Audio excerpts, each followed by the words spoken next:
sou a Flávia. Eu sou a Isabela. E você caiu no Angu de Grilo, especial 150. E 3 anos!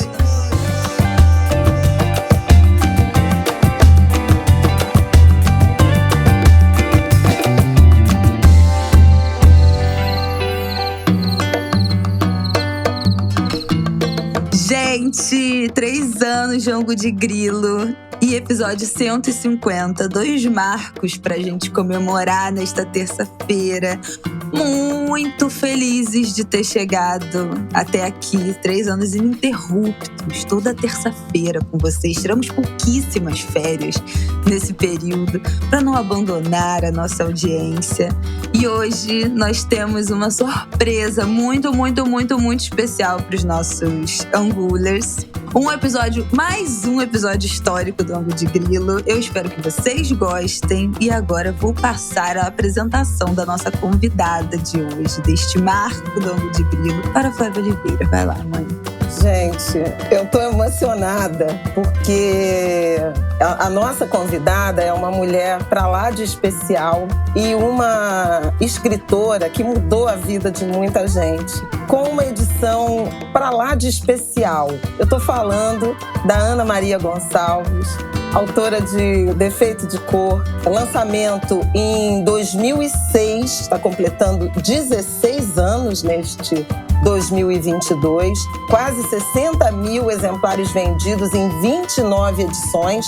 Essas edições continuam, mas neste setembro do bicentenário da independência formal e de 16 anos de celebração do lançamento dessa obra-prima da Ana Maria Gonçalves, haverá o lançamento pela Editora Record de uma edição especialíssima. E aí eu já vou dar as boas-vindas para a Ana Maria e pedir para ela falar desse projeto que conta com ilustrações, arte assinada por Rosana Paulino, nossa também outra grande referência, outra gigante das artes visuais afrocentradas, né, desse país.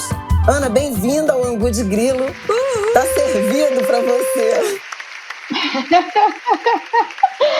Obrigada, Flávia, obrigada, Bela. Emocionada tô eu aqui, programa 150, 3 anos, assim, tô emocionadíssima de participar com vocês, mesmo porque eu sou fã individualmente de cada uma e fã do programa, né? Então tá aqui conversando com vocês nessa edição especial, para mim também é mais do que especial. Né, e falar desse livro, assim, que mudou a minha vida, né, de uma maneira também irreconhecível. Eu era outra antes do Defeito. Eu falo que tem sempre o ADC, né, antes do Defeito de Cor e depois do Defeito de Cor. Você, né? E todo mundo, né?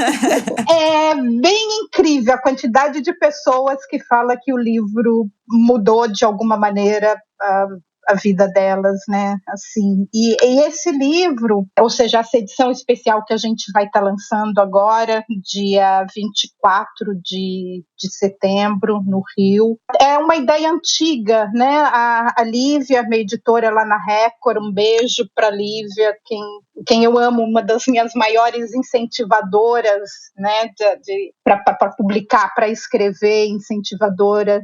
Desde os 10 anos, quando o livro completou 10 anos, a gente queria fazer. E depois esse país foi virando essa bagunça que virou, né? E a gente foi deixando, e eu acho que chegou o momento, né, de comemorar os 15 anos, que na verdade já serão aí os 16, né? Mas eu acho que valeu a pena, porque casou de realmente a gente poder contar nessa edição, né, uma edição de luxo, do Defeito, especial, com ilustrações da grande artista plástica, amiga querida Rosana Paulino, e a apresentação da Cidinha da Silva, né, que é outra que eu também, assim, admiro muito ou seja, são 2 mulheres que eu admiro muito, né, no estar no mundo, né, e aí admiro do que elas fazem na profissão delas. Então, contar com as 2 nessa empreitada está sendo, assim, muito, Nossa, muito, é uma muito santíssima trindade. Ana Maria, Total. Cidinha e Rosana. Porque a Cidinha também é uma grande escritora, uma pensadora de imensa qualidade e uma ativista, né, da literatura afro-brasileira. A Cidinha sempre se posicionou e se posiciona de uma forma muito assertiva, contundente, e tem um papel absolutamente fundamental, né, Ana? Assim como você, assim como Conceição Evaristo, assim como Miriam Alves, nessa nova fronteira que a literatura afro-brasileira, negra, ela galgou aí nessa última década e meia, eu acho que dá para dizer assim. Você falou dos 10 anos de Defeito de Cor em 2016 e das transformações, para pior, né? Que o Brasil atravessou do ponto de vista político, do ponto de vista econômico, também um agravamento de uma crise social. Do ponto de vista cultural. De perseguição, né? De perseguição à cultura. Mas eu acho, não sei se eu estou sendo um pouco poliana, otimista, né, demais, mas nós já sabemos que Flávia Oll é a ala otimista do podcast. Então vamos lá, eu quero ter esperança. Mas é que... Então, estou aqui do seu lado hoje também. Eu sou otimista. Ai, que bom que eu sou minoria, também. gente. É isso que eu quero mesmo. Para mim tá ótimo. Mas é porque também é um período, né, que coincide com uma visibilidade, um reconhecimento, uma, digamos assim, uma abordagem massiva da produção cultural dos negros brasileiros, dos negros e das negras. Muitos escritores e escritoras, principalmente escritoras, emergiram, tornaram-se best-sellers no mercado editorial brasileiro e, inclusive, com lançamentos também em outras línguas, né, no mercado internacional. Você é exemplo, mas você não está sozinha nisso. Os prêmios literários que passaram a enxergar essa produção que era totalmente invisibilizada. Hoje você tem pessoas negras ganhadoras do Prêmio Jabuti, né? E acho que isso, a Flip, né, teve uma mudança de desenho. Entre os mais vendidos. Né, as feiras literárias. Então, assim, embora no macro a gente identifique muito retrocesso, a gente precisa também celebrar, Ana, os avanços. E acho que você, Defeito de Cor, e esse momento, né, 60 mil livros vendidos, uma edição especialíssima, com Cidinha apresentando, com Rosana ilustrando, é muito representativa de avanços que nós conquistamos. Eu queria que você, não sei se você concorda ou não, mas que você analisasse essa caminhada. Não, Concordo, estamos ali 3 mulheres pretas, né, fazendo o seu trabalho, e eu acho que há alguns anos isso seria impensável, porque a gente dependia, ou seja, a gente nunca precisava, né, mas o mercado, de certa forma, sempre exigia uma certa tutela do branco, né, uma apresentação do branco, ou ter algum branco ali para chamar atenção, ou para tirar essa ideia da arte que a gente faz, é uma arte ativista, panfletária, e hoje eu acho que estamos as 3 ali bancando isso, né? É isso que nós somos, é isso que nós fazemos, né? Essa arte, cada uma na tua área, cada uma no teu estilo, cada uma do teu jeito, é resultado da nossa vivência, né? E isso hoje em dia é respeitado pelo mercado, né? Tem uma demanda, eu acho que as publicações, né, com as publicações constantes que a gente tem visto aí de várias outras escritoras negras também, e aí a Eliana Alves, né, a Miriam, ou seja, tem muita gente aí escrevendo e publicando, né, como avanço de briga de gente que está nesse mercado há muito tempo, né? Eu falo que eu sou assim, ao mesmo tempo em que eu sou extremamente honrada, né, de ser contemporânea de Conceição Evaristo, né, ser contemporânea de Miriam Alves, de Mônica, de Geni Guimarães, né? São outros nomes aqui, mas eu sou péssima para lembrar, então me desculpem que todas se sintam representadas. Exatamente, né? Nessas, né? Ou seja, por abrir caminho mesmo, né? Assim, de muitas delas, antes de conseguirem uma editora grande ou uma editora com uma certa estrutura para lançamento de livros, para participação delas em feiras, eu me lembro de ver muitas delas chegando com mala pesada de livro, porque depois da palestra vai ter que botar a banquinha ali e vender elas mesmas, né? Então foi um mercado que não nos foi dado, foi um mercado que foi cavado, né? Foi um mercado merecido, né? E feito com muita luta e muito merecimento por muitas que vieram antes de mim. Queria que, já que a gente lembrou de alguns nomes, né, que você citou, eu queria honrar que foi um caminho trilhado por Maria Firmina, né? Exatamente. Nossos passos vêm de longe, né? Como diz a Jurema Werneck, né? A primeira autora de um romance no Brasil era uma mulher negra, né? Maria Firmina dos Reis com Úrsula. Então é um longo caminho.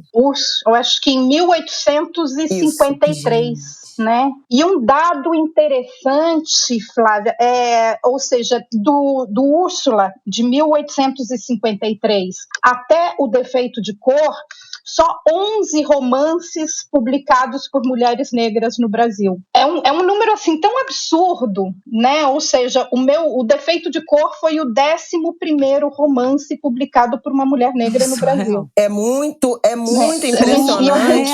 É muito impressionante. E também dá a medida do quanto a gente deu uma acelerada nessa última década e meia, né? Porque já saíram bem mais de 11 desde o Defeito de Cor, né? Então, e como o defeito... Você citou a Eliana Alves Cruz, Ana, e Eliana que também envereda por um caminho do romance histórico, e acho que tem muito a ver com essas veredas, né, que você apresentou. A gente tem uma... Vamos começar com as surpresas das perguntas? Vamos. Bom, eu vou fazer uma pergunta que tem... Eu queria fazer uma pergunta que tem a ver com essa passagem do tempo, mas eu acho que podemos botar um áudio e a gente volta. Vamos em qual, Flávia? Você decide. O primeiro mesmo. Primeiro, daquele rapaz. Ah, sim, daquele jovem. Vamos botar o daquele jovem. Sim, é o meu livro definitivo, meu livro preferido, o livro que eu mais dou de presente, o livro que eu mais indico. Para mim, é o melhor livro que eu li na minha vida e me abriu uma visão não só política, mas emocional da condição da existência negra no nosso país, né? Da chegada e do começo de uma trajetória. Eu tenho uma pergunta, sim. Eu, depois de perseguir ela para me tornar amigo, eu tive o privilégio de receber a primeira versão dela, que tinha mais de 1000 páginas do livro. E eu li essa segunda versão e eu fiquei encantado, porque assim, é uma história tão boa, mesmo grande, que você pode ficar muito tempo. E essas 1400 páginas, eu acho, elas, para mim, eram importantíssimas. Como é que ela conseguiu editar, cortar, reduzir, e qual foi o critério para tirar as partes que saíram? Bom, para quem não reconheceu essa voz, se é que alguém não reconheceu, estamos falando aqui uma pergunta de Lázaro Ramos, especial nesse ângulo de grilo, para Ana, e eu quero complementar essa pergunta da edição, né, para reduzir o livro para 700 e poucas páginas, mas também como é que foi esse processo agora, dessa nova edição, que tem texto novo, né, que tem o conto novo. Como é que funcionou essa primeira redução e agora esse acréscimo? Uau, mandar primeiro um grande beijo pro Lázaro, querido. Eu falo que ele é um dos embaixadores do Defeito de Cor, porque ele realmente, onde ele vai, ele fala, ele dá de presente, ele cobra a leitura, né? Querido, obrigada, Lázaro, obrigada de verdade, assim, meu amigo. Eu acho interessante, uma das primeiras pessoas, minha mãe, enquanto eu estava escrevendo o Defeito, né? O Defeito foi um processo de 5 anos ao todo. Foram 2 de pesquisa, 1 de escrita e 2 de reescrita. E uns 50 anos de autoconhecimento, né? Basicamente.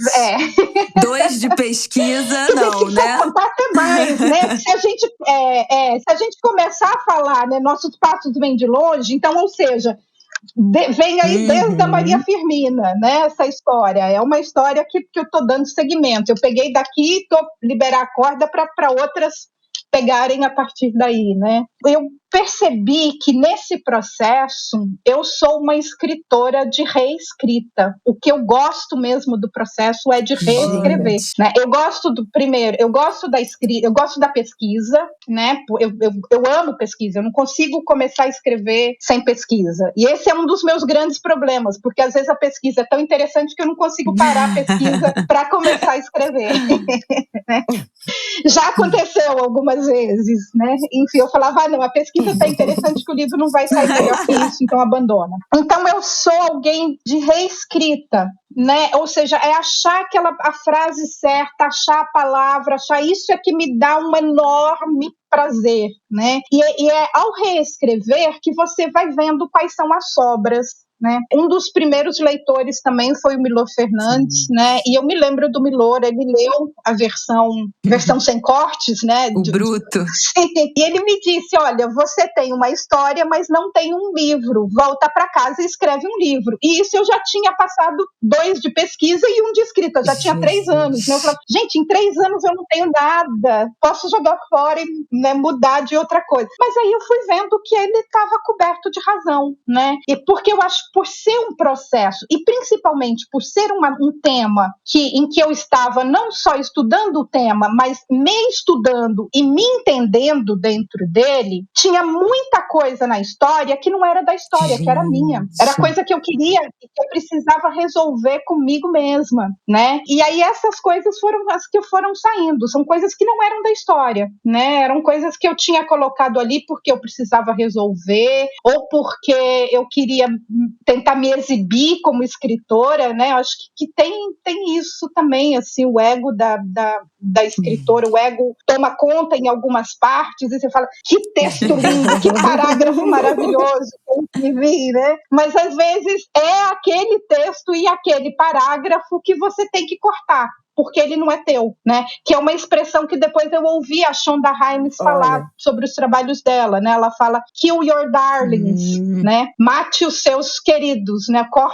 Corta fora o que é teu ego falando e não a história, né? E aí então eu aprendi que eu tenho que ser uma guardiã da história, né? Eu tenho que defender a história do meu ego, né? Então eu acho que foi esse o processo de reescrita, e agora, né? De cortando, e agora, de aparando. Nessa nova, que tem um conto novo, tem um trecho novo no livro. Como é que foi essa decisão? A ideia lá atrás, que quando surgiu uma vontade de fazer uma edição comemorativa de 10 anos, depois de 15, já tinha a ideia de acrescentar algo ao texto original? Olha, a editora propôs, né, uma coisa, sabe aqueles textos, né, prefácio a segunda edição, prefácio à edição especial, e lá eu falo, gente, eu acho que eu não sei o que eu tenho para falar desse livro, né? É tanta coisa que eu fui aprendendo com ele e ouvindo sobre ele ao longo dos anos, né? Que eu não sabia. E assim, eu falei também, eu não quero reescrever. Não é reescrever o livro, é o mesmo livro, né? Com outro tratamento,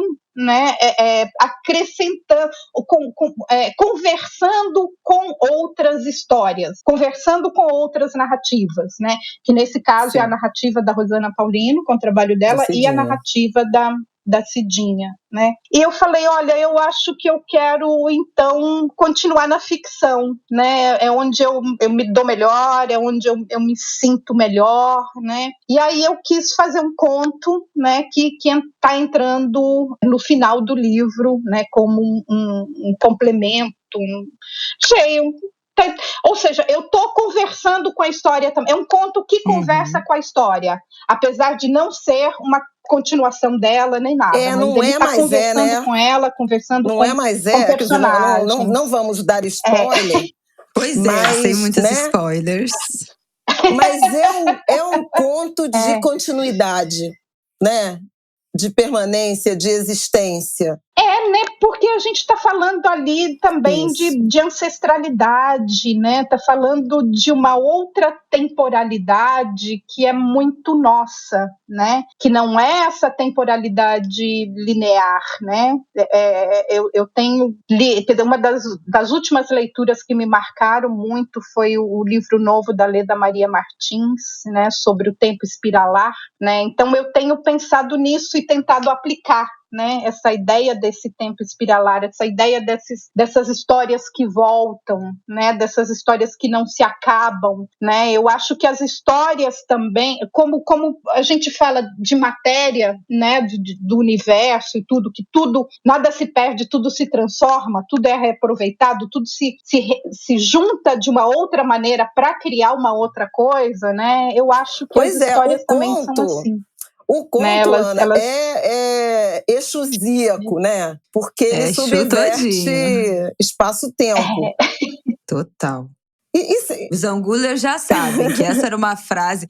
Essa frase, o Exu matou um pássaro ontem com a pedra que arremessou hoje. Se popularizou muito a partir, né, do É Tudo Pra Ontem, do documentário que surge aí do álbum Amarelo do Emicida. A gente falou, o Emicida foi nosso convidado do episódio 100 do Angu de Grilo, e Emicida e Fiote, a gente falou sobre isso, mas aqui no Angu de Grilo a gente já usava esse provérbio, né, há muito tempo, e acho que tem tudo a ver. E ele é um dos provérbios do defeito de cor, que abre capítulo do defeito de cor também, né? Eu acho que é um novo jeito da gente pensar, né? Eu tenho pensado, é uma das coisas que tem ocupado muito o meu tempo e o meu pensamento, né? Ou seja, como é que a gente conta as nossas histórias, né? Porque ao longo do tempo, as nossas histórias foram cortadas, suprimidas, editadas para caber dentro de uma narrativa oficial branca, colonizadora, machista, racista, homofóbica, né? Tudo que tenta nos moldar e nos tirar, né? E a gente acabou perdendo um pouco, né, o contato com essa nossa grande tradição de contadores de história, né? Que é o que a Conceição Evaristo fala em Escrevivência, que é o que a Leda Maria Martins fala em Oralitura, né? E eu tenho visto outros termos aí. Então, ou seja, eu acho que a gente tem que não usar mais esses moldes, né? Ou seja, essa linearidade, essas regras, né, de se contar a história, mas partir para esse instinto nosso mesmo, de que está tudo interligado, estamos todos, né? Somos poeira de estrelas, de ancestrais que vieram antes da gente, né? E vamos virar poeira de estrela também. Então é para aí. E eu queria ainda perguntar do conto, porque, não, sem dar spoilers, mas a pandemia aparece, né? Em algum momento ali do conto, a pandemia aparece. Eu queria entender por que você resolveu marcar essa nova edição do livro, marcar esse novo, né, esse novo capítulo, essa nova história com a pandemia, né? Porque o texto se manteve o mesmo por 15 anos e agora, pelos próximos infinitos anos, estará com esse marcador da pandemia nesse conto novo. Eu queria entender por quê, assim, como é que foi nossos últimos 2 anos aí para você e para o seu trabalho, para essa experiência dessa reedição. Eu queria posso complementar uma coisa antes de você começar a responder, Ana? A referência é sutil no conto, né, a pandemia, mas eu sei que a experiência da pandemia foi para você muito marcante, como para todos nós, né? Mas desde o início, assim, vou contar aqui um encontro que nós teríamos às vésperas, né? No momento de decretação da pandemia, e quando tudo começou a se fechar, e você se recolheu muito cedo, precocemente, em nome da proteção aos seus pais. E quando eu soube que seus pais estarão presentes no lançamento dessa edição especial, eu me emocionei muito, porque acho que é uma imensa vitória, né, da sua família, numa temporada em que tantos brasileiros, tantos de nós perdemos nossos queridos. E eu lembro de você também por esse cuidado com seus mais velhos, sabe? Eu fui assim... Eu fiz uma quarentena muito reclusa, né? O que não é tão grande, não. Eu já sou uma pessoa reclusa por natureza, né? Eu adoro a minha casa, a companhia dos meus livros. Eu reaprendi a ouvir música nessa pandemia, né? Então, ou seja, eu já tenho uma tendência a me isolar, né? E veio a pandemia, então, e eu realmente entrei eu acho que eu me recolhi no dia 8 de março, né, um pouco antes. Se eu não me engano, a gente ia ter um evento no dia 9, né? Com a Nicole Hannah-Jones. Gente, eu esqueci o nome dela. Aquele evento exatamente.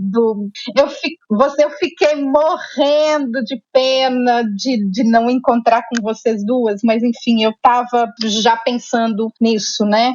E me mudou muito, né? Ou seja, eu já entendia, né, essa porosidade do mundo, né? Ou seja, estamos todos interligados, né? Ou seja, eu preciso me cuidar para os meus pais, que precisam se cuidar para as netas, né? A gente tem que se proteger em comunidade ali, né? Então eu estava muito consciente disso e me modificou de uma maneira muito profunda, né? Isso, eu tinha, assim, em várias etapas. Primeiro eu tinha uma esperança que o mundo inteiro ia sair melhor disso. Olha a esperança de né? novo aí. Ai.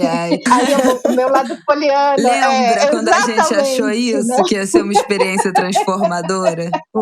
Né? Eu lembro, né? E ou seja, e a gente foi vendo como é que a gente foi dando conta disso, né? E eu acho que uma das coisas que mais pegou para mim foi o dar conta das perdas, o quanto a gente tinha que estar forte a sobreviver a todas essas perdas de amigos, né? E eu via transformando essas perdas e essas mortes em números, né? E isso é tão próximo dos afrodiaspóricos, né? Ou seja, os mortos e os corpos, né? E as perdas em números, né? Então isso modifica, eu acho que vai modificar, pelo menos para mim, vai modificar meu trabalho daqui para frente. Eu acho que algumas coisas que eu tinha escrito antes da pandemia, eu parei e estou revisando e escrevendo de novo, porque ficaram datadas, né? Mas são experiências minhas, né? Eu acho que como defeito de Coré, né? E a partir de tratar essas experiências desse modo individual, né, é que eu acredito que você acaba atingindo o coletivo, né? Por você conseguir dizer a partir de você, da tua experiência, do teu sentimento, das tuas mudanças, né? Dizer coisas que a grande parte das pessoas também estão sentindo e estão experienciando, né? E não sabem dizer ou não sabem que precisam dizer, né? Então eu quis que ele entrasse ali também. Eu acho que é um marco importante. Eu acho que é um marco que não só dos anos pandêmicos, né? Mas desses anos políticos que a gente tem vivido, né? O horror que foi esse descaso desse governo com o que continua acontecendo com todo mundo, né? Então eu acho que eu tinha que marcar isso ali nessa obra, eu não conseguiria deixar passar, né? Sem estar ali. E eu acho que tinha uma outra pergunta que eu esqueci. Respondeu. É isso mesmo. Quem vai agora? Tá. Mãe, pois é, eu tenho uma pergunta aqui que era lá do nosso primeiro bloco, dessa passagem de tempo, né? Como representante aqui dos 20 e poucos, dos millennials, dos jovens, queria saber, Ana, se a forma como as pessoas interpretaram, perceberam, falaram do livro para você, te deram feedback, te escreveram, se isso foi mudando ao longo do tempo. Em 2006, era outra geração, era outro Brasil. Inclusive, a juventude negra de 2006 era muito diferente de como é a nossa juventude de 20 e poucos, 30 e poucos anos. E eu queria saber se você percebeu, com essa passagem do tempo, com esse Brasil mudando que você acabou de citar, né, desses últimos anos especialmente, se as pessoas passaram a enxergar o livro com outro olhar. Na pandemia, eu vi pelo menos uns 3 clubes do livro de leitura de Um Defeito de Cor, né, de segmentar o livro e com encontros, com reuniões online, né, nos aplicativos, no Zoom e tal, a galera se reunia para debater os capítulos. Então, também acho que criou-se outra experiência de leitura e de compartilhamento do livro nesses últimos tempos com a tecnologia. Eu queria saber como é que você percebeu isso, né, da forma como as pessoas enxergam o seu trabalho. Essa pergunta é ótima e eu estava fazendo a pesquisa para nossa entrevista e fiquei impressionada com a quantidade quantidade de resenhas que eu encontrei de 2020, 2021 sobre o livro. Muito! Tem uma influenciadora que o Instagram dela é Camila e Seus Livros. Inclusive, gente, sigam, porque é uma mulher negra que faz resenha de livro, que fala sobre literatura, basicamente literatura negra. Já encontrei com a Camila, eu acho que umas duas incrível. vezes. E assim, ela fez um clube de leitura, que era uma galera lendo junta, debatendo, conversando. É uma das que eu acompanhei, que na pandemia, logo lá no começo, embarcou junto com muitos seguidores nessa leitura coletiva. Eu acho que eu divido mais ou menos o público do Defeito de Cor em duas categorias, né? Uma são os acadêmicos, né? Gente que vai ler o livro para utilizar em teses, em TCC, né? E aí é que eu acho que houve a maior mudança. Foi bem interessante que o livro já começou a ser estudado assim, 1 mês, 2 meses depois dele lançado, já tinha gente trabalhando com ele em doutorado, em TCC, e isso não só no Brasil, não só em letras, mas mas em história, vários né? países. Uhum. Não, exatamente, ele atravessa em história, em psicologia, em arquitetura, em geografia, sociologia, acho que eu já falei, enfim, várias áreas, né? Em teologia, muita gente começou a trabalhar. E aí eu sinto muita falta, porque assim, as pessoas me escreviam e falavam, me ajuda, pelo amor de Deus, porque eu estou querendo trabalhar com o teu livro, mas a minha orientadora quer que eu mude porque ela não sabe, ela não conhece a bibliografia para poder me instruir a partir desse livro, né? Que a gente está falando em 2006, né? Início ali de implantação de cotas, uma universidade completamente branca, hegemônica, né? Com um cânone branco, onde realmente não entrava, não se estudava quase literatura negra, a não ser em um lugar ou outro por aí, né? Para sublinhar isso que você está dizendo, a Lei Federal de Cotas, né?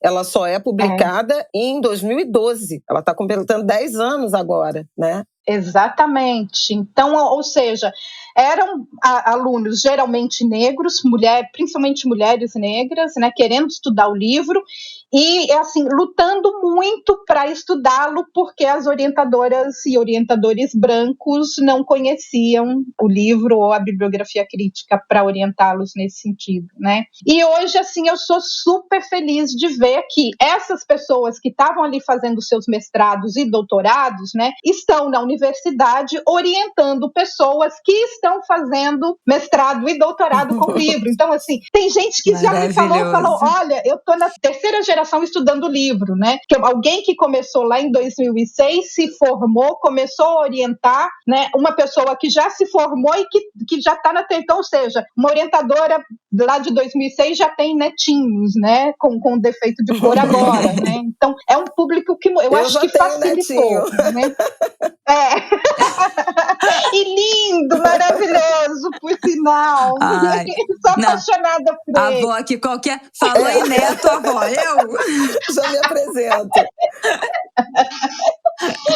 E tá certíssimo. Mas afora isso, quer dizer, você falava dessa questão do impacto, né, no mundo acadêmico de antes e de agora, mas também essa questão dos influenciadores digitais, essa visibilidade, né, e a tecnologia e o livro sendo discutido, isso também é diferente, né?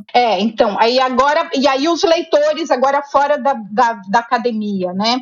Eu acho que tem um recorte de público que sempre se manteve, que são hoje os millennials, né? Que são, assim, eu acho que, sei lá, 60%, 70% dos leitores, pelo menos os aos quais eu tenho acesso e que vêm falar comigo, são mulheres na faixa dos 25 a, no máximo, 30 anos, né? O que é bem interessante, que é mais ou menos mulheres na mesma faixa em que eu comecei a pensar em querer ler O Defeito de Cor, né? Que eu falo que O Defeito é um livro que eu queria ter lido, não achei e falei, vamos meter as caras e escrever, né? Eu tinha essa idade, né? Eu comecei a pensar o livro quando eu tinha 29, né? Que era uma busca de construção de identidade preta minha, né? E eu acho que isso, e é bem interessante como isso pega ainda hoje na grande maioria dos leitores, né? Que sim, tem muito mais com quem conversar. Tem gente que eu às vezes, eu não tenho rede social, mas às vezes eu vou lá dar uma busca, ver alguma coisa, ver o que estão falando sobre o livro, né? Dou entrada para dar uma stalkeada em mim mesma. E aí eu vejo as pessoas falar, gente, eu tô lendo, alguém mais para conversar. As pessoas querem conversar sobre, né?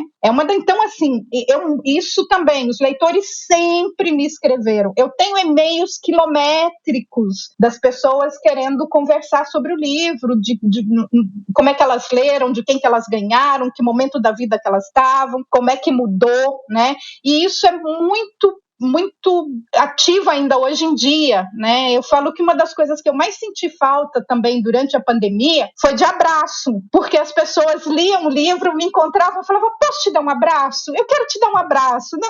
E era um abraço assim ali de troca, né? Então essa energia eu também senti muita falta durante esse tempo em que a gente não pôde se abraçar, né?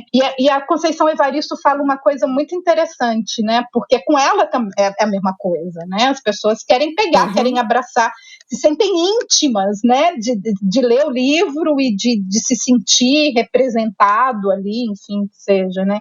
A Conceição fala, Ana, você viu, a gente não dá autógrafo, a gente dá consulta. E é quase isso. Porque a gente está ali na mesa assinando o livro, a pessoa chega, agacha do lado e conta a vida inteira pra gente, né? Então, olha, dia 24 de setembro tem, tá, Rio de Janeiro? Você tá precisando abraçar. Tenda da manhã, né? Exatamente. Que coisa maravilhosa. Bom, vamos aproveitar que ela foi citada e trazer o áudio de Conceição Evaristo. Vamos lá. Conceição é um áudio mais longo, tem 4 minutos e pouquinho, mas, gente, nós estamos aqui com todo o tempo ouvir Conceição. Para ouvir Conceição. Não Quando tem nem como. Quando a gente resolveu fazer essa entrevista, seríamos só nós duas. Aí, meio que de última hora, eu falei, não, tem que ter mais gente. E aí, acionei os amigos.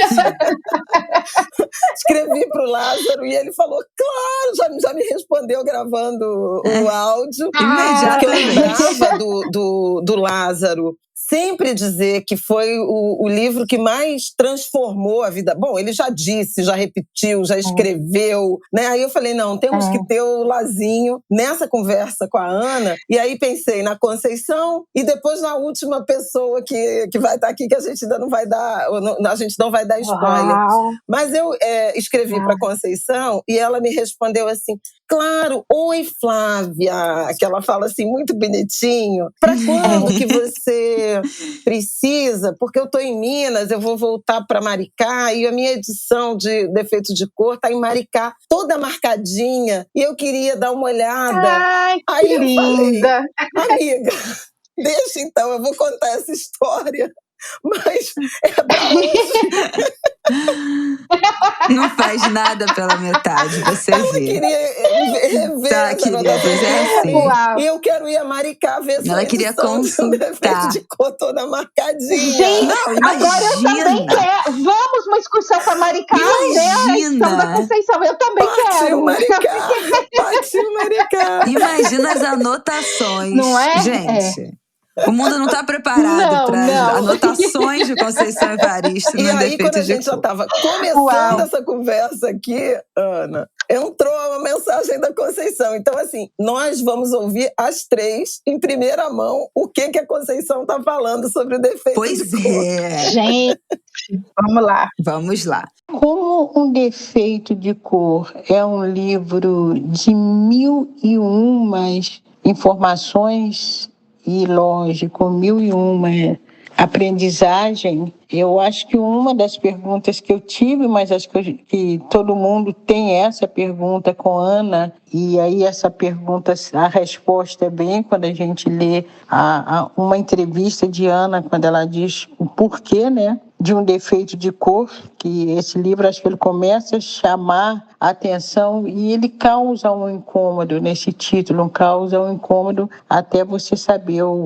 porque esse defeito de cor. E como tem muito tempo que eu li o livro, muito tempo, a única coisa que eu lembro assim para comentar do livro que me chama muita atenção, além, né, do resgate que a Ana faz, aliás, não é um resgate, ela faz uma ficção. O que eu tenho dito é que a ficção ela entra justamente nesse espaço lacunar, né, entre o desconhecimento ou o esquecimento, e acho que a história dos povos diaspóricos é uma história que é marcada pelo esquecimento, é desmarcada pelo desconhecimento. Então, a ficção, eu acho que a ficção, ela nos funda como afro-brasileiros, né? Eu acho que a ficção, ela nos funda como povos diaspóricos. Quer dizer, se você pensa numa ficção como de Toni Morrison,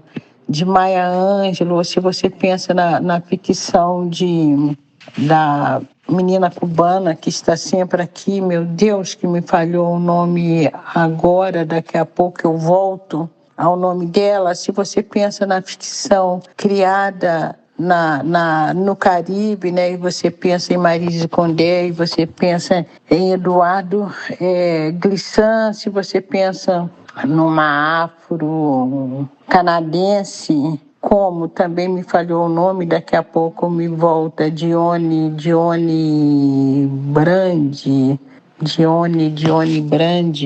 é um sobrenome assim, me falha o nome, cada vez mais eu estou, né, eu tenho esses vacilos de memória. Voltei a Cuba. Se você pensa numa ficção como a de Teresa Cárdenas, se você vem para o Brasil e pega um defeito de cor de Ana Maria Gonçalves, nós vamos ver que a ficção ela nos salva, né? O que a história como ciência não disse de nós, ou disse de uma maneira deturpada ou camuflou, a ficção ela nos cola nesse solo brasileiro e ela preenche esse vazio, né? Essa trajetória até chegar no solo que nos dá uma nacionalidade, mas uma nacionalidade infernizada. E acho que o livro de Ana Maria Gonçalves, Um Defeito de Cor, pela ficção, ela resolve um vazio,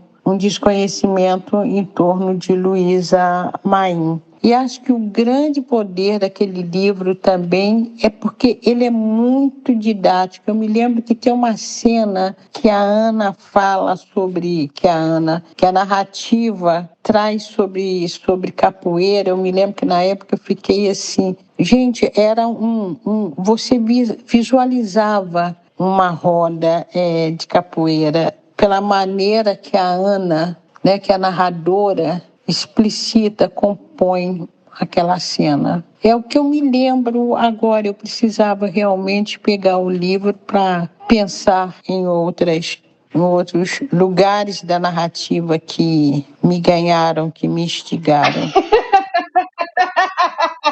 Isso. Ai, gente, o que dizer? Gente, o que dizer? Vocês não dão uma aula, né? Uma Em 4 aula minutos. sobre essa ficção como, né? Eu não vou explicar a Conceição, Exatamente. pelo amor de Deus. Só vou lembrar que era Teresa Cárdenas, que ela depois lembrou, e a Dione Brand, né? A afro-canadense que ela mencionou, que é uma poeta, escritora. Uau! Assim, primeiro acho que a gente, então, vamos marcar de ir a Maricá, na Casa da Conceição, ver o livro, né?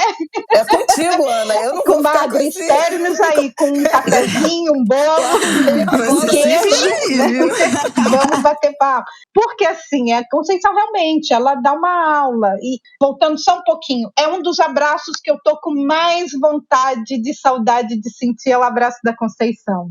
Então, assim, Muita saúde para Conceição, né? Muita felicidade, muito carinho, muito reconhecimento, né? De todos nós, né? Eu acho que é um privilégio a gente poder, né, repartir esse tempo, né, aqui com a Conceição, né? Ela falando da Dionne Brand, que é uma das minhas escritoras preferidas também. Eu queria até tomar a liberdade de ler um trechinho de um livro da Dionne, em que ela fala da literatura e da imaginação como construção nossa de seres diaspóricos, né? É um trechinho que eu traduzi de um livro dela que se chama A Map to the Door of No Return, né? Um mapa para a porta do não retorno, em que ela fala, ela conversa ali no livro sobre essa porta do não retorno, né? E olha que trecho mais lindo, ela falando sobre esse lugar, né?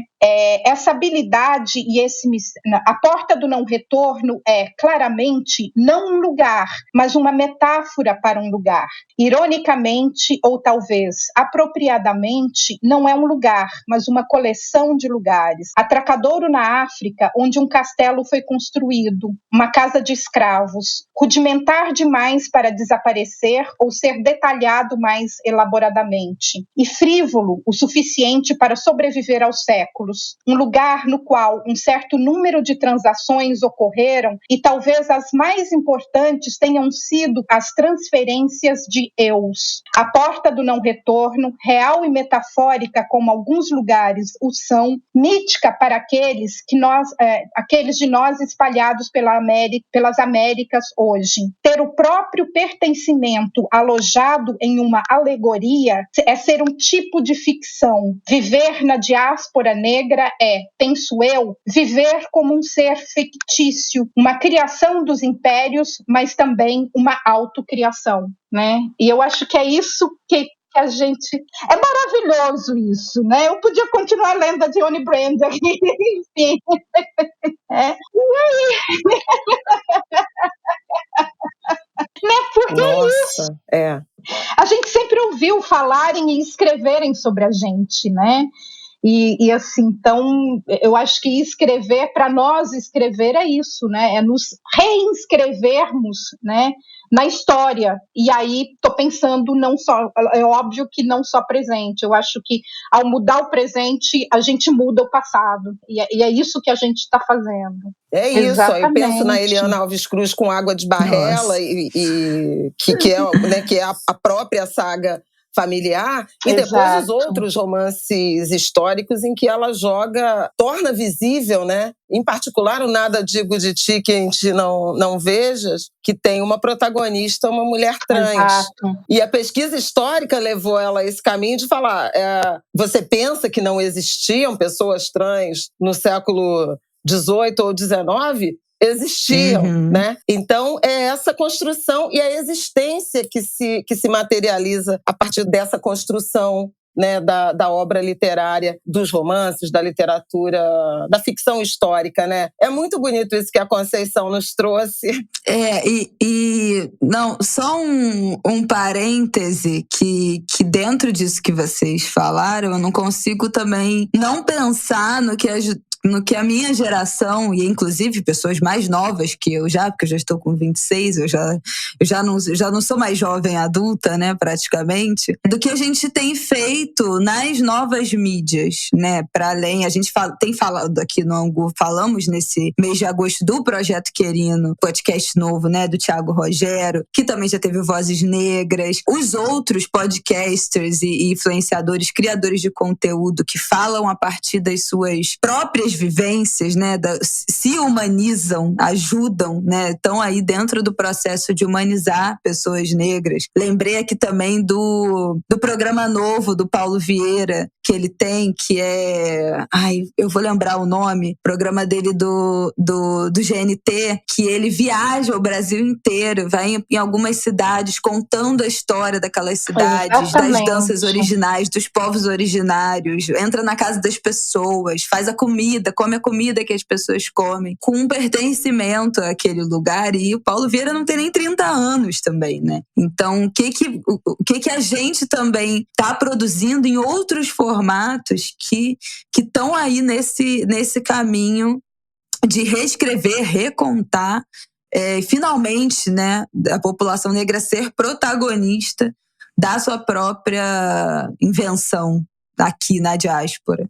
Exatamente, né? E de várias maneiras que atinge outros públicos, né? Então, vendo os TikToks, os Instagrams da vida, né? Todos esses, ou seja, né? É uma geração que está aprendendo a usar essas ferramentas muito bem para atingir um público que a gente não atinge, né? Aquela coisa que o Lázaro fala muito, né, de passar o bastão, né? E assim, a gente vai ficando cada vez mais tranquila em passar o bastão, porque eu acho que está vindo uma geração aí muito sabida, né? Uma geração bem informada e uma geração que mete o pé na porta, uma geração que, enquanto a minha geração tem que negociar muita coisa, tem que negociar muitos espaços, exatamente, a nossa geração tá, né? A gente tem, às vezes, abrindo mão de uma coisa para ter outra e negociar, eu posso ter tudo, né? E eu acho que essa geração aí de 20, 30 anos, assim, é uma geração que já não pensa mais, né?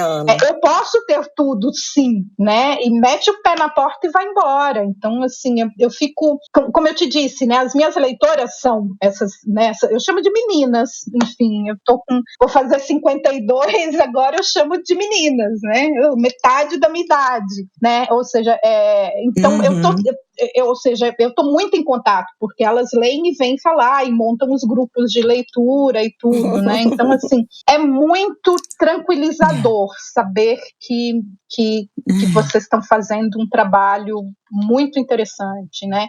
E um trabalho que também não pode deixar de honrar quem veio antes, né? Isso é uma coisa que, por exemplo, a Leda Maria Martins, com o Tempo Espiralar, sempre fala, né? Ou seja, não sei o que seria o defeito de cor se não tivesse sido Úrsula, né? O tal do efeito borboleta, né? Então, eu acho que a gente não tem que pensar em quem veio antes, quem faz, e pegar a partir daí, né? E uma outra, né, lembrando de programas e tudo, lembrar do Lázaro. Eu acho assim que o espelho, né, teve uma importância, né, continua até, é o programa mais antigo de entrevista da televisão, eu acho, né, do Canal Brasil, do Canal Brasil. São 17 anos, alguma coisa, né? Então, assim, eu acho que o que o Lázaro começou a fazer há 15, 16 anos, não tinha, né? Eu acho que ele abriu aí uma... Já passou de 15 anos. Sim, documento histórico, exatamente. Como Courtney do Dom Philor, que é realmente produção de memória, né? Produção e armazenamento, né, das nossas memórias. Super figuras absolutamente importantes. Você estava falando da juventude, eu estava pensando aqui outro dia fiz esse comentário sobre alguns discursos que eu ouvi na leitura da carta pela democracia, né, da Carta às Brasileiras e aos Brasileiros lá na USP, e a Manuela Moraes, que é a presidente do diretório acadêmico, do Centro Acadêmico 11 de Agosto, lá do Direito da USP, fez um discurso muito forte, muito potente, e eu comecei o comentário dizendo, a base vem forte, não tá deixando nenhuma vírgula de fora, né? A Bruna também, presidente da UNE, uma jovem negra do Amazonas, então também com o norte do Brasil sendo representado, muita gente muitos jovens fazendo muita coisa importante. Bruna Brelas, para não deixar de dar nome e sobrenome, que é fundamental. Ana, eu queria te perguntar, então, acho que a gente já está entrando no nosso trecho final. Sim. E acho que é importante a gente fazer uma reflexão sobre Luísa Maim e Luiz Gama, o tanto que foi você com defeito de cor que nos apresentou a essa família, a essas figuras, e o tanto que nesses 15 anos ambos se apresentaram né, para a sociedade brasileira, para estudantes brasileiros, para professores brasileiros. E a gente está aqui nos 200 anos, né, no bicentenário da independência. No ano que vem, o bicentenário da independência da Bahia, com o protagonismo de Luísa Maim, de Maria Filipa, de Maria Quitéria. E eu queria um pouco te ouvir sobre essa sensação de ter contribuído também para o conhecimento histórico objetivo, porque a gente falou da construção da ficção, né, e da existência a partir dessa ficção histórica, mas a sua obra tem uma contribuição também objetiva de nos apresentar, eu não vou falar reapresentar não, porque eu acho que apresentar a sociedade brasileira essas duas figuras hoje reconhecidas e referenciadas. Você se sente parte? Você fica metidinha assim? Você se sente parte desse processo? Eu fico apavorada. É uma responsabilidade, né? Principalmente, Flávia, assim, porque eu acho que tinha, antes de mim, muita gente já falando sobre, né? Se você vai para a academia, se você vai para Salvador, todo mundo sabe quem é a Luísa Maim, né? Quem é o Luiz Gama, né? Estuda-se, né? Já era nome de escola por lá, né? Por exemplo, mas assim, faltava circular, né? Fora do ambiente acadêmico, fora dos ambientes onde esses personagens viveram, né? E talvez eu acho que tenha sido isso que o Defeito fez, né? Ele ampliou, né, esse lugar, mas assim, eu fico, é um lugar que, ao mesmo tempo em que eu fico, é óbvio, né, extremamente feliz de ter participado, né, desse processo, né, eu não me sinto também tão confortável de levar o crédito sozinha, tá? E tanto que eu fiz questão de colocar a bibliografia no fim do livro, né? Sim. Que é uma coisa que não se faz muito em romances, né? Mas, ou seja, é um aprendizado que, ou seja, eu não descobri sozinha, tinha muita gente, inclusive com um trabalho muito mais longo, muito mais extenso, muito mais minucioso, por exemplo, que é o trabalho da Lígia Ferreira com o Luiz Gama, né? É o trabalho da vida dela. A Lígia conhece vida e obra do Luiz Gama, assim, como ninguém no Brasil, né? Mas talvez por ela escrever um livro acadêmico, ele Sim. não tenha tido o alcance que o Defeito de Cor teve, né? Então, isso, assim, eu acho que a ficção nos dá de presente, né? Ela mistura a dose certa de emoção para que a história te toque e você se interesse em aprender, né? Você se interessa em ir atrás. Esse era o meu objetivo, né? Ou seja, eu quero jogar ali informações de vidas de pessoas e de momentos históricos do Brasil a partir de um ponto de vista, né? Que era esse ponto de vista qual ele quase nunca tinha sido contado, que é o ponto de vista de uma mulher, mas assim, deixando abertas e jogando iscas ali para que as pessoas se interessassem em ir procurar mais, né? Em ir para os livros de história, para os documentários, para os filmes, pelo que tiver, né, para procurar. E assim, eu fico muito feliz se eu conseguir isso, assim. Como vocês podem um ver, ela não está nada né, metidinha, ampliar. Não é nada metidinha. É uma maravilhosa. A gente tentou, a gente conseguiu brilhantemente. Como é que está o projeto de adaptação para o audiovisual? É uma série? Ainda vai ter? Como é que é isso? Então, a série tá na Globo, né? Eles estavam programando ela para aquele horário das 11 horas e já tá o roteiro, tá pronto. Eu não participei de nada, eu falei, eu não tenho desapego dos personagens e da história para participar de um processo de adaptação, né? Então, não sei, mas assim, tá na mão de uma equipe competentíssima, né? De gente que eu gosto do trabalho, pra vocês terem ideia, por exemplo, consultoria do Ney Lopes. Nossa! Né? Paulo Lins era um dos redatores, né? Então, a Maria Camargo, que é alguém que respeita muito literatura, né? Então, ou seja, uma equipe assim, o roteiro está pronto, ia começar em 2021, eu acho, e tivemos pandemia. Então, não sei como é que tá agora, né? Se tem uma previsão, Eu também. mas enfim. Eu sou doida para ver isso doida em audiovisual. Gente, Faz anos que a gente fala sobre isso, né? Sobre essa expectativa. Não é? Exatamente, até para ver o quanto vai brigar com a minha cabeça, né? Porque assim, eu sou muito visual para escrever, né? Eu monto a cena na cabeça e descrevo o que eu tô vendo, né? Então eu tenho a cara de todos os personagens principais, os locais, as roupas. Então assim, eu tô muito curiosa para ver o que é óbvio que vai ser diferente do que tá na minha cabeça, né? Mas eu tenho muita curiosidade de saber. Gente, não consigo imaginar como é que deve ser o ponto de vista da autora. Tipo, mas a casa que eu pensei não era assim. Mas o lugar não era esse. Então, por isso que eu não tenho maturidade para participar do processo. Quando estrear, a gente vai precisar de outra sessão em Maricá só para fazer esse tricô. Exato. Vai ser o jogo de 7 erros. O que tá igual, o que tá diferente? Ô, Ana, deixa eu te perguntar, antes da gente trazer nosso próximo convidado, eu queria te perguntar sobre religião. Você, inclusive, mencionou, né, o quanto o Defeito de Cor ele inspirou também estudos, produção acadêmica em teologia. A religião se faz muito, muito presente, né? A religião dos ancestrais, a própria religião dos muçulmanos, né?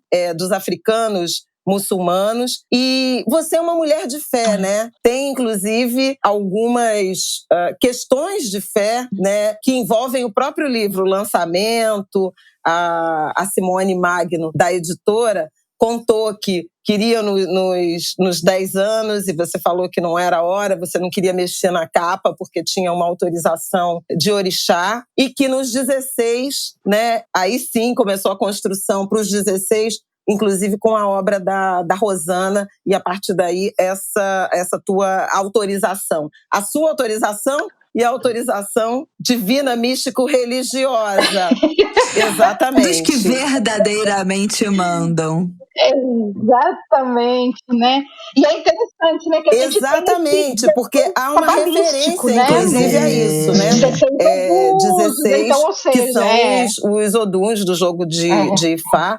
16 são os búzios também, né? Do jogo de búzios. Eu queria que você falasse um pouco da sua religiosidade e também desse momento de recrudescimento da perseguição às religiões de matriz africana a partir do uso político, né, para essa perseguição. Objetivamente, a gente está falando dessa guerra entre bem e mal que está sendo usada como estratégia, né, de atração de votos pelo grupo político do presidente Jair Bolsonaro, candidato à reeleição, que tenta atrair uma base evangélica a partir dessa ideia, né, de luta entre bem e o mal e de demonização da nossa fé. Eu sou mineira, né, do interior de Minas, nasci, né, sendo, né, anjo de procissão, né, todas aquelas tradições da Igreja Católica Apostólica Romana Mineira eu fiz, né? E assim, inicialmente eu tinha muito, não digo que não chegava a ser medo, mas assim, muito receio, olhava com muita desconfiança as religiões de matriz africana, né? Por realmente não ter contato, não ouvir falar bem, né? Inclusive, né? E foi com o Defeito de Cor, com a procura, ou seja, com a escrita do Defeito de Cor e com a minha pesquisa e o contato com as mães de santo, né, que foram conversando comigo e me dando elementos para que eu pudesse colocar no livro, né, que eu me achei. Eu não falo nem que eu me converti, eu falei, eu já era do candomblé antes e não sabia, né, eu só me reencontrei ali dentro, né, e o livro, assim, de uma maneira, e entrou na minha vida, a religião, né, o candomblé entrou na minha vida de uma maneira que é muito intrincada dentro da minha vivência, ou seja, eu não consigo enxergar como algo fora, né, fora do meu cotidiano, como eu tentei fazer também né, algo ali dentro do cotidiano da personagem, da Kendé, né? O Muniz Sodré chega a dizer que não é religião por isso, né? É modo de vida. Exatamente. E eu acho que né? Porque tem toda uma filosofia de vida por trás ali, né?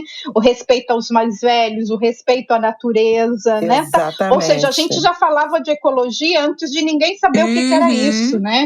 Então, ou seja, tem muita coisa que a gente já falava antes de ter nome, né? E que só passou a ter nome depois que os brancos entraram, mas a gente já estava lá há muito tempo, né? Então foi redescobrir, né? E assim, o defeito de cor e foi bem interessante, porque aí quando o livro foi uma das quer dizer, não vou chamar de mágica, né? Mas um dos mistérios e um dos segredos e dos secretos do livro, assim, né? Foi quando ele foi lançado, né? A minha mãe de santo ligou e falou: ó, Xangô tá pedindo o livro para ele. Eu falei, mas tipo, óbvio, não. né? Porque, assim, vou negar sem livro para pensar duas vezes, né, gente? Não, Xangô, desculpa.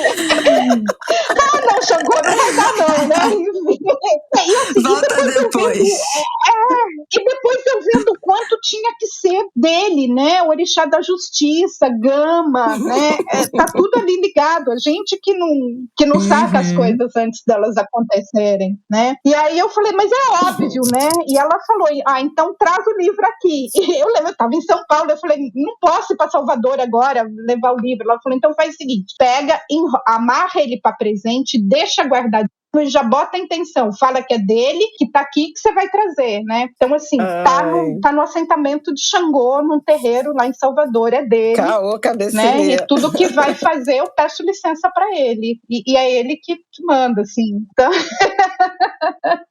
né? E assim, para isso eu adapto, eu uso na minha vida também, né?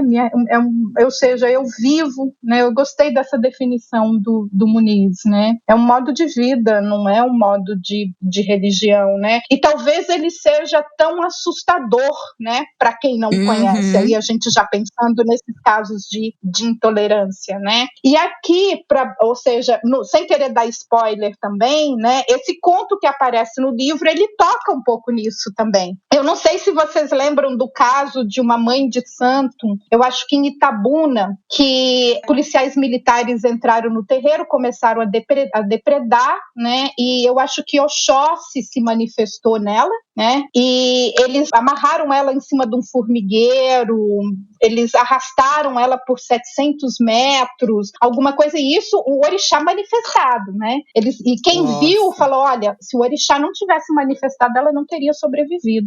Gente... Né? Então, assim, se vocês procurar aí na internet, vai ver esse caso dessa. Eu esqueci o nome dela, né? Mas, enfim, então eu acho que é isso também, né? Esse modo de vida, né? Essa religião, né? Também é um modo de nos proteger contra quem nos ataca. Né? Foi em 2010? Isso. Exatamente. Bernadette Souza Ferreira Santos. Ilhéus. Em Itabuna, não é? Ou Ilhéus, ali, acho que no sul da Bahia. Ilhéus, exatamente. Eu lembro que eu vi esse caso, assim, me marcou demais, né? E principalmente, assim, a hora que ela começou a apanhar, o orixá veio, né? E falou, deixa comigo, né? Já tô emocionada aqui agora, assim. Então é isso, né? Eu tenho fé, né? Eu confio que Xangô vai nos livrar, né? De quem ainda nos demoniza, nos trata, isso. Né? Como é que fala que o palácio lá estava consagrado ao demônio, enfim, né?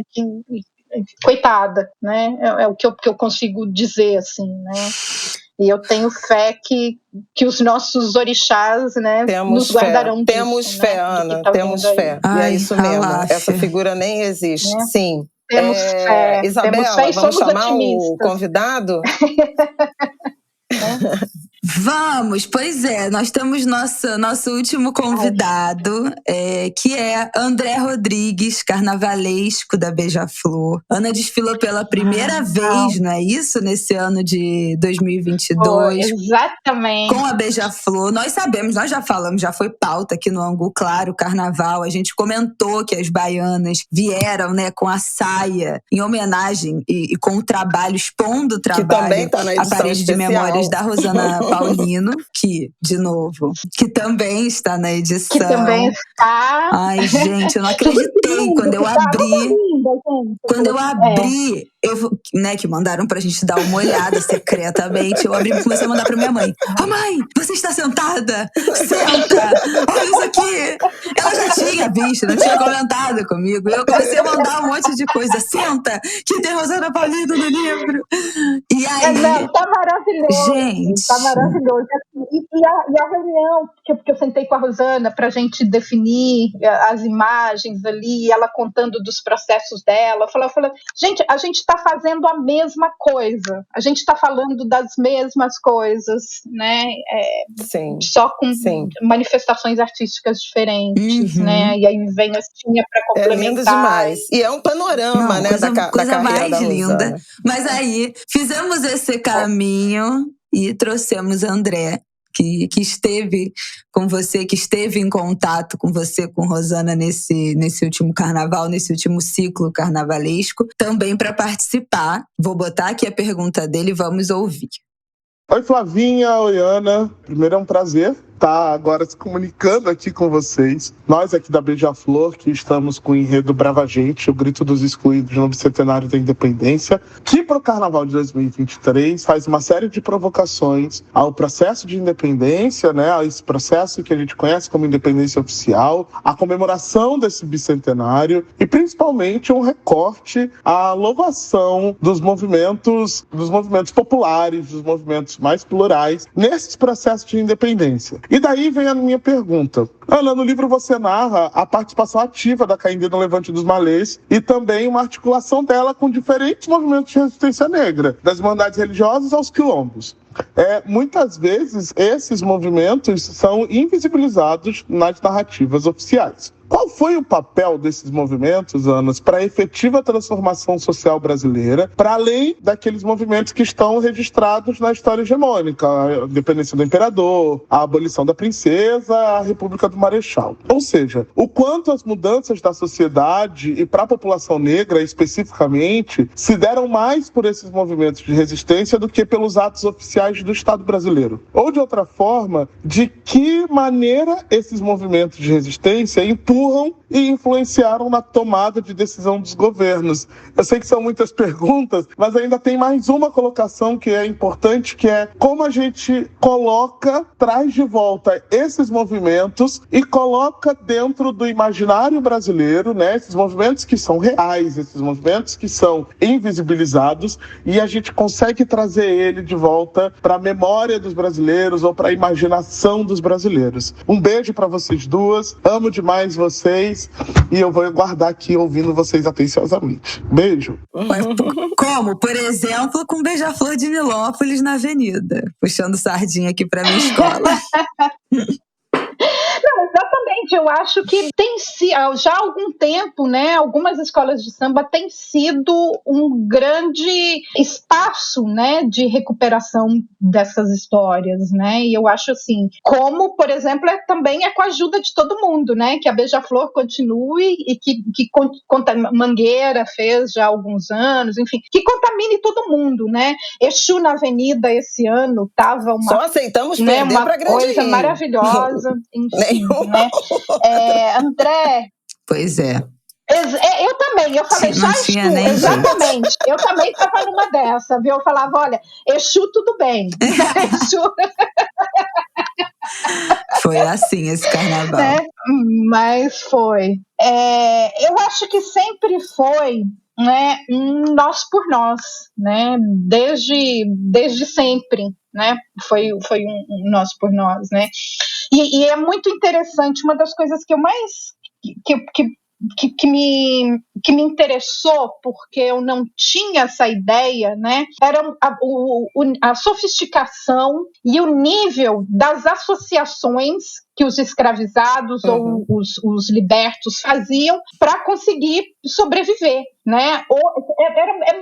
Ou seja, o jeitinho brasileiro, né, que hoje que pega mal em dizer há muito tempo, né? Mas eu acho que, ou seja, o verdadeiro jeitinho brasileiro é esse jeitinho que a população pobre, preta, marginalizada, né, as grandes minorias têm feito para sobreviver nesse país já há muito tempo.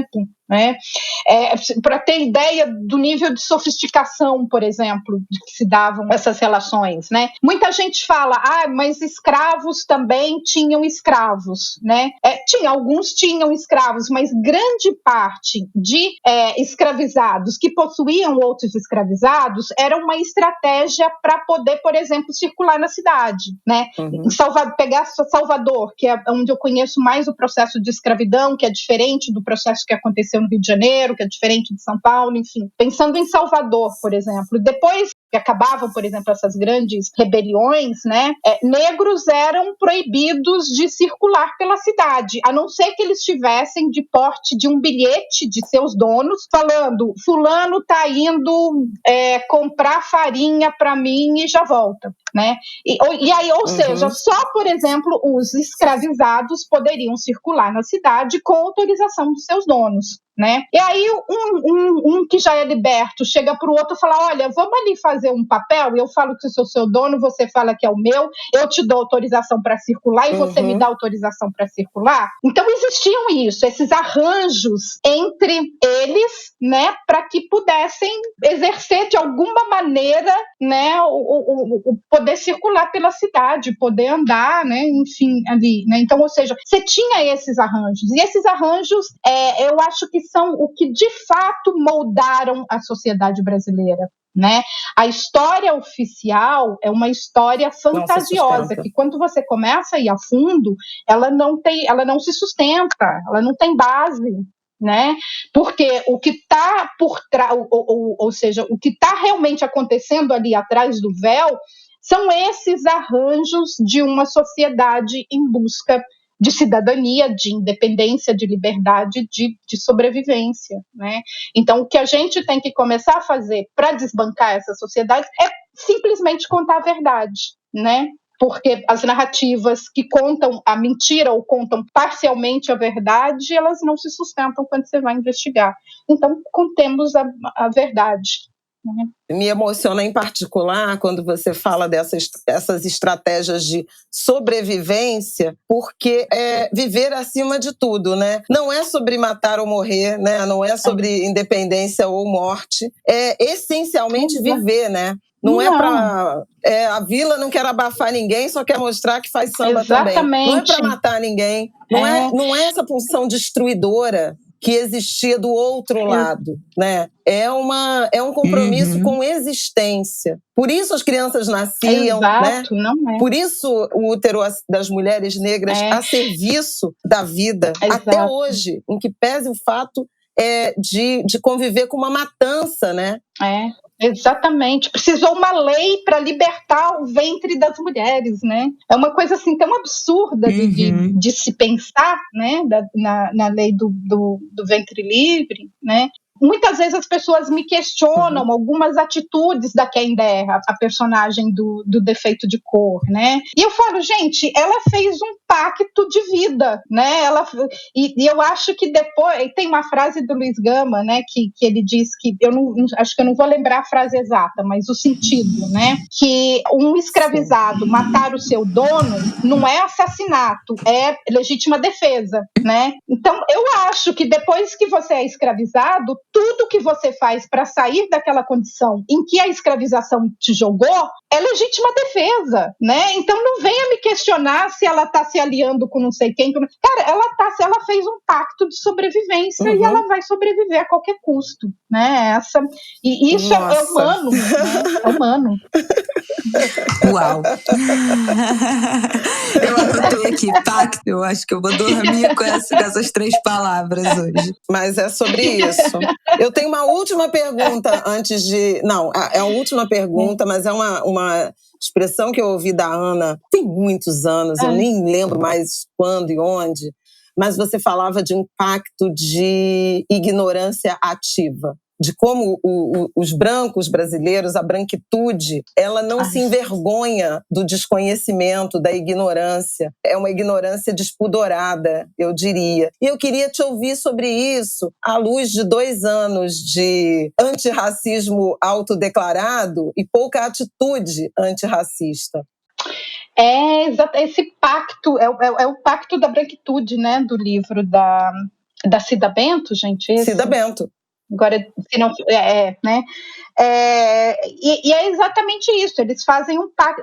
Quando a gente fala, mas eu não sabia que isso era fascismo, não sabia, blá, blá, blá, né? Eu acho que a gente tem sim que começar a tratar a ignorância como algo que não é algo passivo, né? Eu acho que fez 3 refeições ao dia, tem acesso à internet, você não tem mais que alegar a ignorância para absolutamente nada, né? A informação está lá, né? Se você é ignorante, né, você está escolhendo ser. E aí, enfim, não vai se desculpar quando cair, né? E eu acho que há muito esse pacto, né, da ignorância. Isso está num livro chamado... Oh, meu Deus, do Charles Mills, o autor. Eu acho que é o Pacto Racial. Eu acho que é o Pacto Racial. Acho que ele não está traduzido no Brasil, The Racial Act, alguma coisa assim, né? Em que ele exatamente fala, né, que há esse pacto, né, em torno da ignorância, para que eles possam continuar cometendo os mesmos crimes sem se sentirem tão mal por estarem cometendo, né? Usa a ignorância como escudo. The Racial Contract, o contrato racial. Exatamente, o contrato racial, obrigada. Um livro maravilhoso para a gente entender como é que se passa isso, né? Como é que essa ignorância é construída, como é que esse pacto é feito, né? E é um pacto tão bem feito que um branco consciente não consegue sair dele sozinho, né? Por exemplo, um branco não consegue abrir mão do privilégio de não ser seguido no supermercado, por exemplo, né? Ele é um privilégio. Então, ou seja, se colocando em termos de população negra, né, um branco sozinho não tem como abrir mão dos seus privilégios de branco numa sociedade racista, né? Precisa de todo mundo, e precisa de todo mundo estar bem informado, né? E a ignorância, que é ativa, né, é o grande escudo usado por todos eles, né, até pelo medo de, hoje é a fulana que está aí sendo acusada de racismo, amanhã posso ser eu, então deixa eu ficar quietinha aqui. Ana, né? muito obrigada. Eu e a minha ignorância. Sem palavras. Juntinhas as duas. Última coisa é a exposição. Gente, além do lançamento dia 24 de setembro, no dia 10 de setembro inaugura uma exposição de um defeito de cor no mar, no Museu de Arte do Rio, no Museu de Arte do Rio. E queria que você falasse dessa exposição pra gente. Pois é, outro grande presente aí que eu tô ganhando também nesses 16 anos, né? Olha aí o número cabalístico de novo pra nós. Uma exposição sobre o defeito de cor no mar, né, em conversa com obras de artistas contemporâneos, né, e assim, de novo, gente, eu não vou coisa de lembrar os nomes é terrível, mas enfim, tá muito lindo, ou seja, também teremos obras da Rosana Paulino na exposição, e mais obras de um monte de artistas contemporâneos, né, que estão tratando ou que conversam ali com o livro a partir da escravidão, né? Tem, por exemplo, os tecidos da Goya Lopes. Já marquei na agenda. Né? Tem muita coisa, eu não vou lembrar. Depois eu posso passar. Até se Angu for ao ar. Pois é, se já tiver anúncio da exposição oficial lá no site do Mar, vai estar aqui na nossa sinopse com os detalhes de curadoria, de quem vai estar expondo, o nome da exposição, o serviço certinho. Se já tiver saído tudo, né? Vai estar aqui na nossa sinopse. Abre com uma interpretação da Grace Passou a partir do livro, né? Tem leituras minhas, leituras da minha mãe. Minha mãe tá lendo o livro também, participando lá da exposição, e a Leda Martins, né? Então, assim, tá sendo muito emocionante ver isso montar. Inaugura no dia 10 de setembro. E dia 24... Dia 24... O lançamento no Largo São Francisco da Prainha. Já é o roteiro completo. Saiu do mar, já vai no lançamento. Porque eu quero um lançamento nosso também, um lançamento preto, né? Tô querendo fazer um lançamento na rua com samba, né? Pra gente a gente tá precisando comemorar um pouco, né? Então espero todo mundo pro lançamento e pro samba e pra exposição também. Gente, foi um prazer bater com vocês. É como se a gente estivesse na cozinha de casa. Maravilhoso. Assim, conversando. Muito, muito, muito obrigada. Fazendo nosso... Exatamente, né? Angu com quiabo e frango. Né? Puxando a comida pra mineira aqui. Ana, muito, muito, muito obrigada. Angulers, nada mais a acrescentar. Tudo que a gente citou aqui vai estar na sinopse do episódio, já tá tudo anotado. Os autores que a Conceição cita no áudio, todas as referências que a gente tratou aqui estarão na sinopse pra gente expandir o nosso aprendizado a partir desse papo. Sem palavras, muito obrigada. Setembro, um mês muito frutífero para Ana Maria Gonçalves, para Um Defeito de Cor e seus desdobramentos agora nessas novidades. E muito honrada de passar esses 3 anos do Angu de Grilo com você, Ana. Prazer, gente, prazer. Assim, desejo mais 3 anos pro Angu de Grilo, e que os Angulers tratem muito bem vocês duas, que são duas queridas, né? Merecedoras de toda a audiência, todo o carinho e todo o respeito que a gente tem por vocês. Axé. Muito obrigada. Ana, muito obrigada. Quero agradecer também ao André Rodrigues, ao Lázaro Ramos, a nossa mestre Conceição Evaristo, pela participação generosa nesse nosso episódio de aniversário. E a Isabela já lembrou, hoje é 30 de agosto, setembro está chegando, a primavera se aproxima, com todos os sentidos possíveis dessa frase. Vamos que vamos. Um beijo, gente. Até semana que vem.